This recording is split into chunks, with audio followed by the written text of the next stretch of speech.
Previously on Balls. Paddy. Paddy, hello. Hey, Paddy. Hi, Darren and John and Simon and Kate, the Balls team. How's it going, bud? How's it? We dig your voicemail. Good. How are you doing? Nice voicemail there. Thank you. Short, sweet, and to the point. Thank you. All right. Obviously, all thoughts and focus on the big Test match tomorrow, the third one against the Pakistanis. And job well done for the Proteas on wrapping up the series. So PGA clap for Paddy Upton and the Proteas anyway.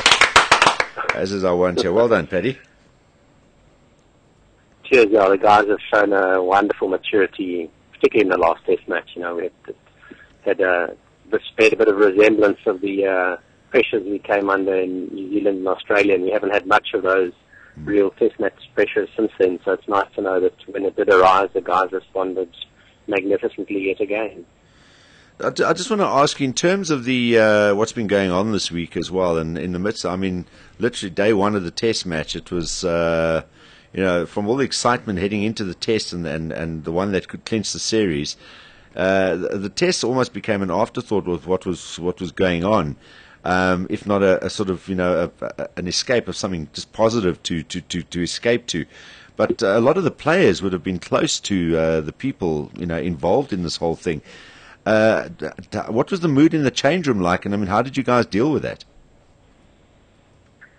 Well, I mean, it was actually quite amazing that literally after each session that the team came off the field, if we were fielding, the players would walk in at the lunch interval, the tea interval, and the first question they would ask is, what's the latest update? And of course, we're not allowed cell phones in the change room, so Doc Messagey, our manager, would have updates, and everyone would sort of crowd around and get the latest updates, and that could dominate the conversation for the whole of lunch and the tea interval. Sometimes the batsman would come out from batting, and he sort of put his bat down, and normally there'd be a bit of grumping coming out of his mouth, but the first thing is, what's the latest news? So it just dominated the change room before the game, during, and after on all 5 of the days.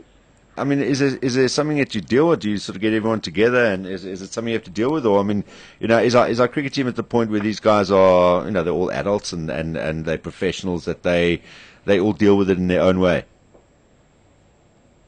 Yeah, we didn't deal with it formally. The only thing that one would watch for is just to check that the guys are sufficiently focused to be starting a day or going back and to start a new session.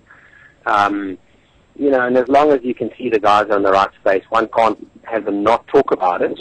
But fortunately, particularly the Test team, it's a really mature side. The guys know how to lock back into their processes, and particularly, day 3 and 4, we finished day 2 under severe pressure at 130 for 5, 200 runs behind, and we knew you lose 1 or 2 wickets and we're in serious trouble. Yeah.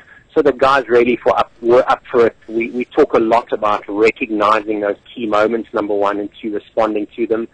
And despite all the conversations and the distractions, the guys did exactly that. We recognized when the key moment was, and guys stood up when they needed to, dare I say, yet again.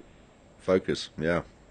And I mean, listen, it's a hell of a job, because as I think a lot of people would know, if you're suddenly tracing 250 odd on that track, so it's literally a case of 100 runs more. Could be a completely different story when you're playing against a guy like Saeed Ajmal alone, bowling on a day 4 Cape Town track. So I mean, that second innings of Pakistan, as you say, the guys got out there, did the job, and it was never going to be easy chasing that target, but they made it a hell of a lot easier for them than it could have been. Yeah, and I think it really, that the real break came to when we got a good sniff for the first time was, when we got those 3 wickets, that team hat-trick, when they were effectively then 150 for 5 or somewhere around there, and to suddenly go 8 down, all of a sudden, it was the first time where we sort of felt that we got our nose in front. So, I think it was just all around a really nice Test match. It's a pity maybe that it was, because of the track, it was sort of, everyone was scoring at 2.5, 2.6. So from a spectator perspective, the wickets weren't tumbling and the runs weren't being scored at any decent rate. But from a contest perspective and for the Test match purists, a really nice, I think, unfolding of real Test match cricket. Yeah. Before we get on to your brilliant article, which is the reason why we called you, just one more on the cricket, and no surprises who it came from, but Imzam Ul Haq pleading with the guys, they have to score at a quicker run rate. He's urging them. You can't beat these guys if you don't up your run rate. It's kind of easier said than done when you look at our bowling attack and the way the guys have been bowling. I mean, that was a conversation that effectively we were having in the baskets in the Pakistan second innings, or the third innings of the game, where they were scoring at 2.1, 2.2 and over. But I think it was actually really difficult for them, because ideally, if they were scoring at 3.5 and over, the game was moving on a little bit too fast for comfort from our perspective. Yeah. But we knew they couldn't really afford to take that risk and maybe get out chasing a wide or going after the bowling. That doesn't look that good. But what they definitely played the safer cricket, which I don't know if it's a smarter cricket to play the safer cricket. So it would have been interesting if the roles were reversed and we're sitting now saying, guys, if we lose wickets, we're in trouble. It's not an easy track. The bowling attack is a really good bowling attack. Do we take some risks and move the game ahead a little bit faster, or do we play cautiously and just hopefully just eke the odd boundary and singles here and there?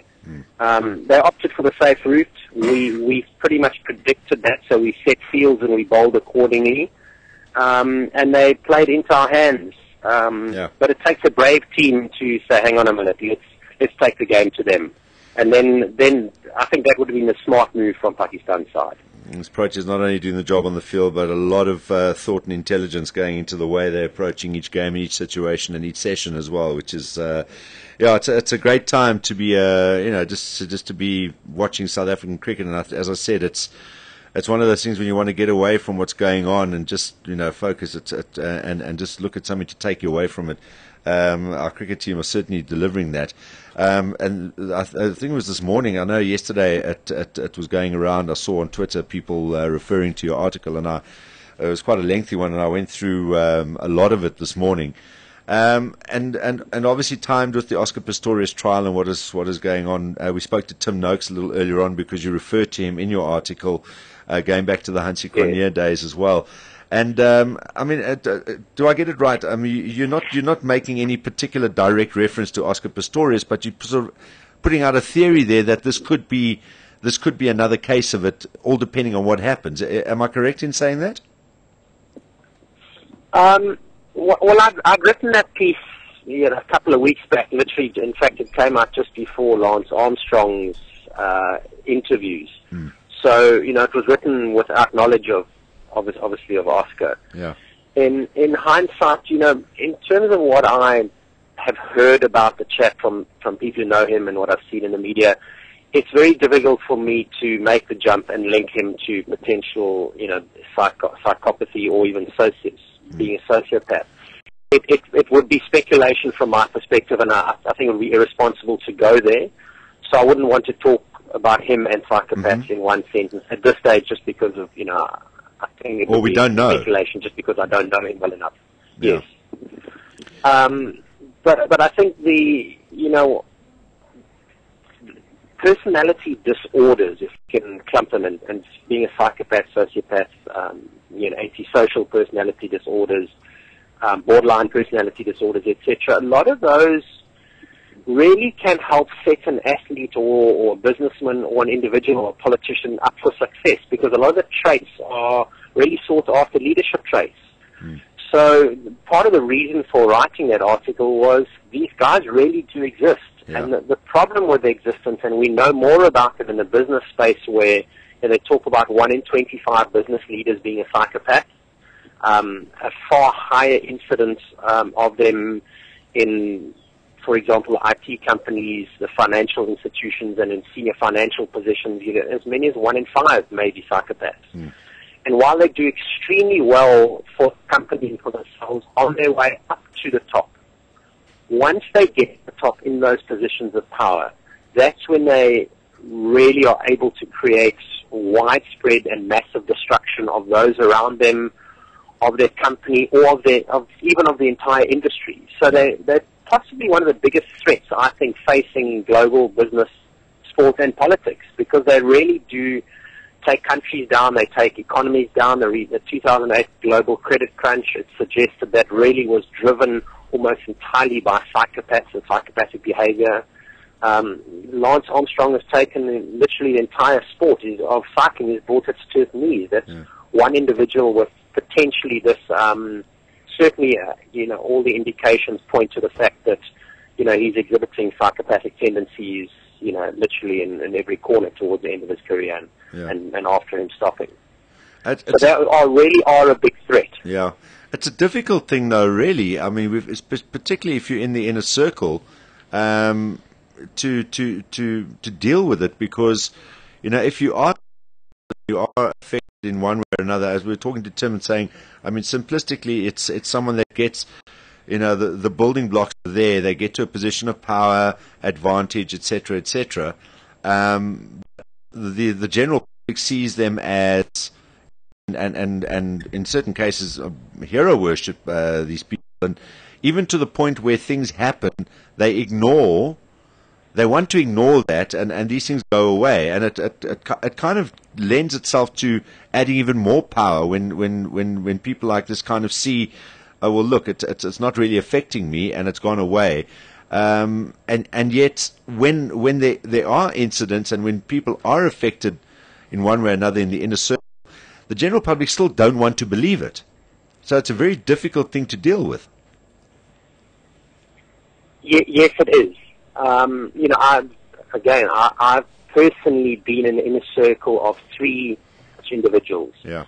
And at no point could I dare turn around to anybody, sometimes even in the inner circle, and lay that claim. Because the person is able to build such a power base, such a support base, such a fan base around them. Tim said it a little bit earlier when he came out and he mentioned that about Hunsey. The backlash was massive, and we know the 1 or 2 people who spoke about against Armstrong. Never mind calling him a psychopath. Just guys who accused and made accusations or leveling the truth against him. The backlash that they received. They were sued and screwed basically by Armstrong. Yeah. So yes, it is very, very difficult, and they're so clever and manipulative and strategic. And the psychopath strategy really is they charm people above them, and they're very, very good at charming people. So they carry favor and they're able to rise through the ranks quickly. Their peers, they will either manipulate and abuse them, or they will charm them depending on how they can best use that peer.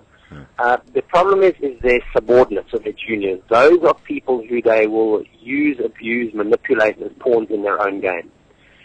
So on the way up, they won't make much use of or abuse of their power because they know it will be frowned upon. They're incredibly strategic, so they make the right moves, say the right things at the right times to the right people. They are very, very clever and are very strategic and very charming, so they do rise quickly, and it's only when they get to the top, when there's that massive pyramid of people below them to use and abuse in their own game, that we really see the extent of the damage that they can cause. And of course, at that point, they've built such an empire for themselves. It's very, very difficult for people to digest the truth. But I mean, Paddy, with having said that, and obviously the what you've written in the article, and obviously from your experience previously, do you find yourself sort of looking at without being specific, but looking at other people that are still and look, obviously we deal in the sports realm more and the kind of entertainer celebrity realm than maybe the business realm, but do you kind of look at other people that have got to that sort of icon, that position that you've been talking about now, and start finding yourself sort of identifying traits where people could possibly be, on their way to becoming fallen heroes or going down this road the same as the previous people that you've experienced with? Yes, I have. And there's almost 2 categories of people. As I was researching and compiling that particular article, I was quite amazed and in fact blown by how many people said, wow, I've had that experience myself, or they knew someone close to them who had a similar experience at the hands of a psychopath. However, as I said, there's 2 kinds of individuals. One is the psychopath, when you can start seeing these tendencies emerging, and that's very, very difficult to do anything about. Yeah. The other individual that one possibly sees more of in these, one can spot them easier in their sports or celebrity context, is someone who's very talented in whatever their sport, but they do have chinks in their personal armory, flaws in their personality, if we want to crudely use that term. Mm. So what you've got is in sport context, you've got coaches that are doing everything to help them get to the top of the pile and top of the tree and for pushing them upwards, and prepared to turn a blind eye when odd little indiscretion or drink driving or, maybe even an on-field indiscretion to be able to gain advantage. Oh, no. That is so interesting. Wow. Are we not out of credits? Please tell me we're not out of credits. We haven't reached the end. It's ringing again. Okay, so...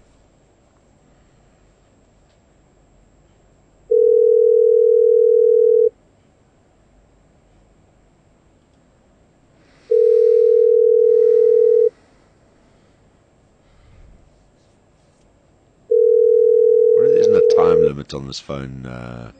No. Paddy? Good call. Nah, we've lost him. All right. Yeah, he's getting really interesting chat there. Should we try one more I time? suspect that his phone, because when I phoned him earlier on, his battery died. Ah, jeez. And that's what I think might Give it have another happened. try. We'll try one One more. It's more. ringing though, John, so Oh, clearly that's it's odd.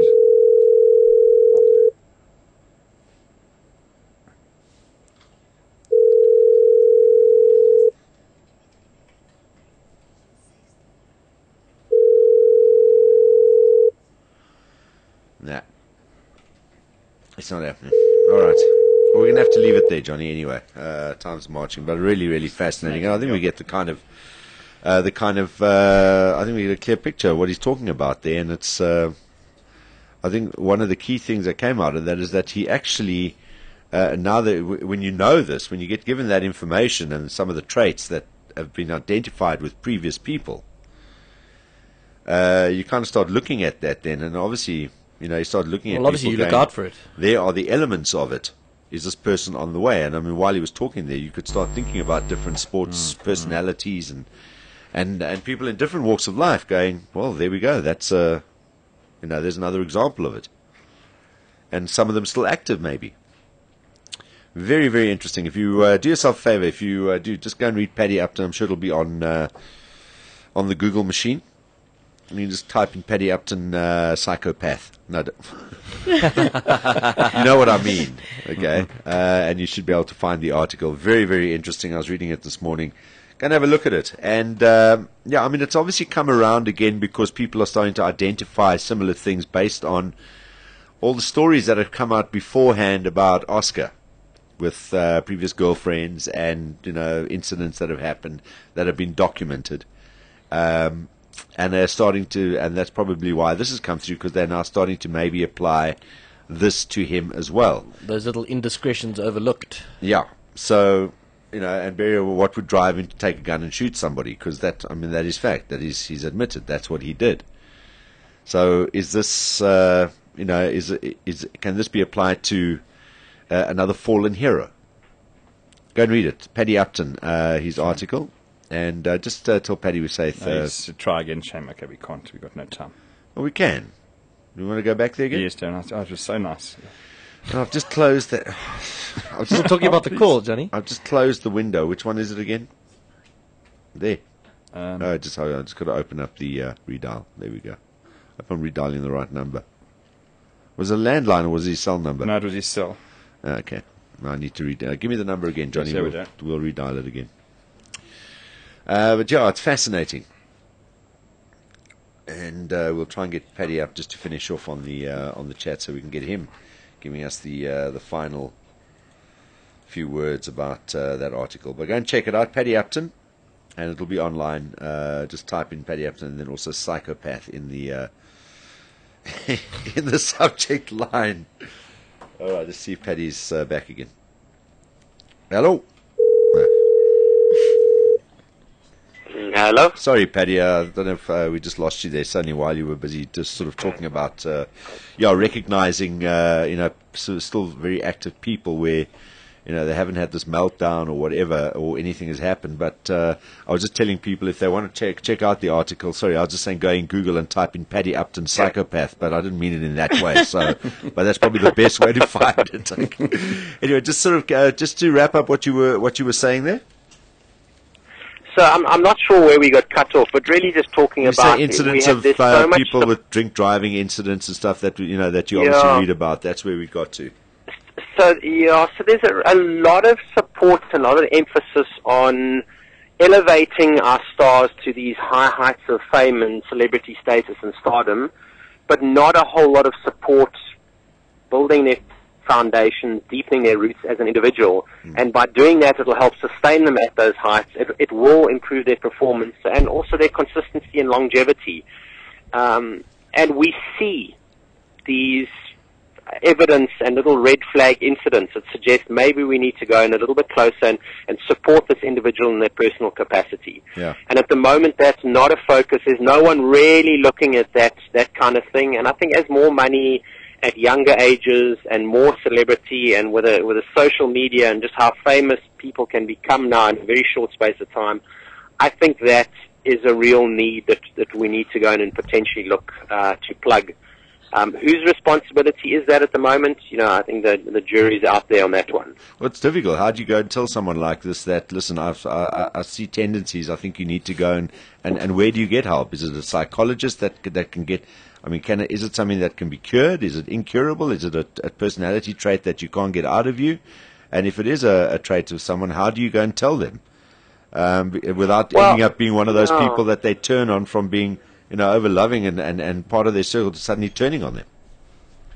You see, I think the psychopath is not going to get that support. I think that's a different individual that is a very complicated individual, and we must just, let's put them aside for now. There's a hell of a lot other athletes who would really benefit from the personal support, so that they didn't end up getting caught up and buying into the celebrity status that's bestowed upon them.